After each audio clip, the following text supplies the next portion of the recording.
Você provavelmente já se perguntou o que veio primeiro, o ovo ou a galinha? Ou até mesmo qual braço da poltrona do cinema é o seu. Pode ficar tranquilo, porque isso vai mudar hoje.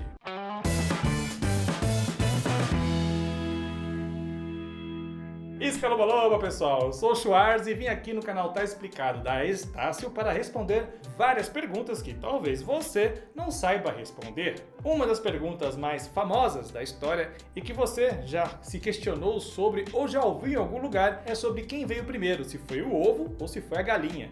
A primeira resposta que surgiu foi que o ovo veio primeiro, que passou por uma mutação evolutiva e deu origem a uma nova espécie. Seguindo essa linha, o especialista em filosofia da ciência David Papineau dá uma explicação bem interessante. Se a gente pensar que esse processo de evolução aconteceu e a galinha surgiu de um ovo, a resposta correta seria dizer que o ovo veio primeiro, porque, segundo ele, se um canguru bota um ovo e desse ovo sai um avestruz, esse ovo é de avestruz, e não de um canguru. Entendeu onde ele quer chegar? Se uma ave botou um ovo e desse ovo saiu uma galinha, quer dizer então que o ovo veio primeiro que a galinha. Mas tem um problema aí. As mutações evolutivas demoram vários anos para acontecer. Elas não acontecem de uma vez só. Por isso, a ciência continuou indo atrás de uma resposta definitiva e esbarrou numa nova descoberta. A proteína ovucledidin 17. Parece até nome de papinha de criança. Essa proteína só é encontrada em ovários de galinhas e é essencial para formar a casca do ovo. Isso significa que um ovo de galinha só consegue ser formado por uma galinha, e não por uma outra ave. Para o ovo da galinha existir, a galinha teria que ter vindo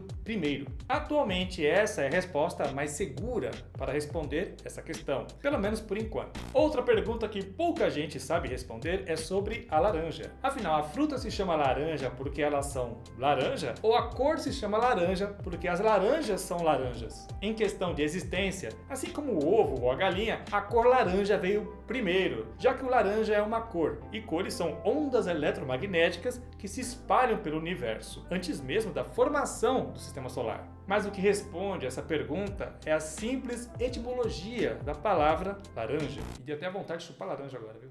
Tanta laranja que eu estou falando aqui. Antes da Idade Média, nenhuma língua europeia tinha um termo específico para chamar a fruta ou a cor de laranja. Antes, eles usavam o termo amarelo-vermelho para se referir ao pôr do sol, por exemplo, que tem tons alaranjados. Mas depois que os portugueses levaram as laranjas chinesas para a Europa, a fruta começou a se popularizar e recebeu a palavra que a gente usa hoje graças ao árabe, persa e sânscrito, que já tinha nomes para a fruta. Daí surgiu a palavra francesa pomme d'orange, que consequentemente deu origem à palavra inglesa pomme orange, por volta de 1200 e, por fim, só orange, que se traduz como laranja. Isso tudo significa que a cor se chama laranja porque a fruta se chama laranja. Antes, a cor era conhecida só como amarelo-vermelho. Descomplicou, né? Usavam duas palavras para falar de uma cor, agora usa uma só. Olha só que beleza.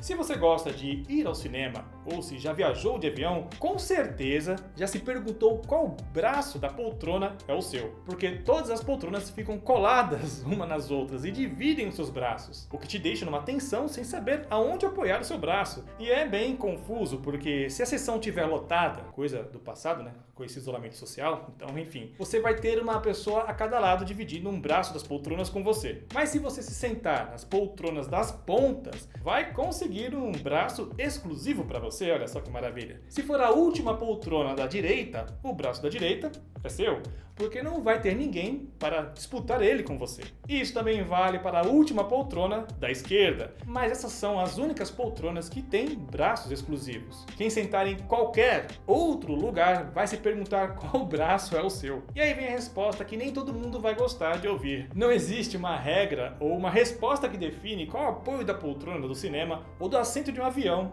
é o seu. O que existe, galera, é uma espécie de etiqueta. Quem senta nas extremidades vai ter um encosto só para ela, então ela pode dar o outro encosto para a única pessoa que fica do lado dela. Já nos encostos do meio, você vai ter que se entender com quem sentou do seu lado para definir quem fica com qual braço da poltrona. O que você pode fazer é tentar chegar mais cedo que as pessoas que vão sentar do seu lado e nunca desgrudar de um dos braços da poltrona, que é o que eu geralmente faço. Eu sempre chego muito cedo antes de começar os trailers para escolher o melhor lugar lugar, mas mesmo assim eu fico com receio de incomodar as pessoas, então eu sento assim, que nem uma tábua nas cadeiras, não coloco o braço em lugar nenhum, porque eu fico com medo, com receio de incomodar as pessoas. A próxima pergunta é sobre calças. Por que a gente fala par de calças ou calças no plural se ela é uma peça única? Existem mais de um par de respostas para essa pergunta.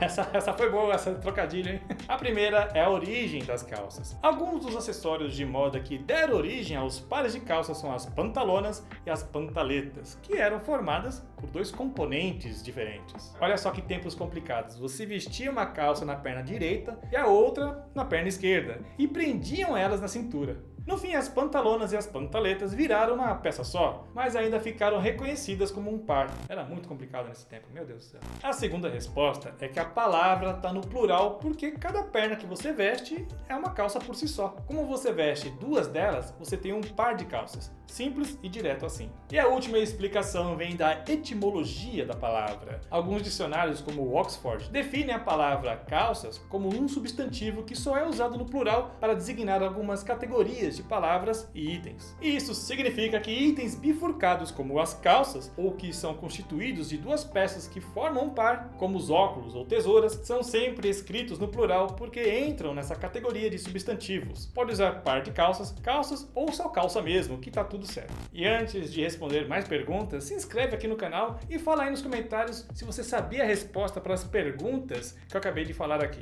E por falar em organização e preferencial, tem outra pergunta que todo mundo se faz quando vai pegar uma fila ou tá no trânsito. Por que a fila do lado sempre parece andar mais rápido? Não, é uma coisa que isso sempre acontece quando eu ia no mercado, né? Quando eu saía. Eu tô na fila e eu fico olhando a outra fila andar mais rápido. Aí o que eu faço? Eu pego meu carrinho e vou pra fila que tá dando mais rápido. Aí a minha fila, assim que eu vou pra fila, ela trava e a que eu tava antes começa a andar.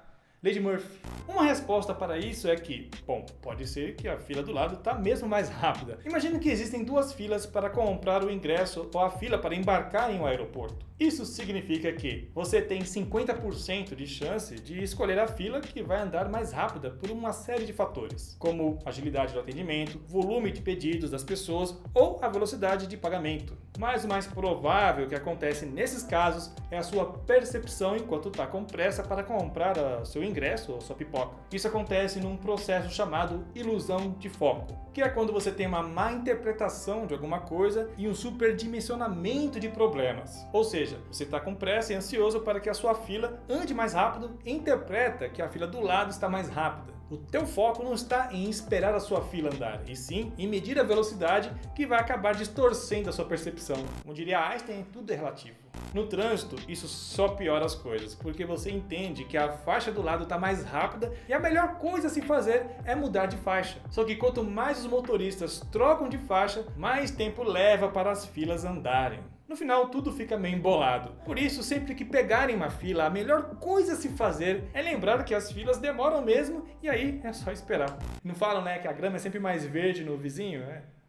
Se aplica às filas de mercado também. E aproveitando que eu falei de carro e trânsito, já se perguntou por que as pessoas abaixam o volume do rádio do carro quando se perdem ou quando estão procurando um endereço ou uma casa, por exemplo? Pode parecer uma reação super estranha, mas realmente acontece com quem costuma dirigir. E a explicação para isso está no nosso cérebro. Pesquisadores da Suécia descobriram que quando a gente se concentra em alguma coisa visual, o cérebro pede para baixar o volume do rádio. Por exemplo, para evitar confusões ou distrações. Assim, ele consegue priorizar essa tarefa visual, que pode ser se localizar se estiver perdido ou de encontrar um endereço enquanto dirige. Isso tudo significa que sons como a música do rádio podem atrapalhar a nossa visão enquanto tentamos nos focar em tarefas que exigem uma atenção maior. E por isso, nosso instinto é abaixar o volume na hora. A próxima pergunta eu sei que você se fez em algum momento da sua vida. Por que a gente aperta o controle remoto da televisão mais forte quando ele não funciona? Você sabe? Isso acontece muito quando a pilha vai ficando mais fraca e não responde a alguns comandos, como trocar de canal. Instintivamente, nossa primeira primeira reação quando o controle falha é apertar os botões mais forte ou repetidamente, por puro processo psicológico, muito provavelmente ligado ao condicionamento operante, que é um método de aprendizagem que usa a associação de recompensas e punições. A gente aprende que ao apertar o botão, a nossa recompensa vai ser mudar de canal, aumentar ou diminuir o volume e ligar e desligar a TV. Mas se o controle não funciona e essa recompensa não vem, a gente tenta de um jeito mais forte para que a probabilidade dessa recompensa aparecer seja maior. A mesma coisa acontece quando você chama o elevador, você aperta o botão lá e espera. Se ele demora muito, o que você faz? Aperta de novo quantas vezes for necessário, como se ele fosse descer mais rápido só porque você ficou batucando lá o botão. Não, é engraçado que é como se o botão fosse um acelerador, né? Conforme você aperta lá o botão do elevador, o negócio vai vir zarpando lá e a pessoa vai ficar toda bagunçada lá dentro. Né? É verdade, tá achando que tá pisando num acelerador ali. Vem logo, elevador!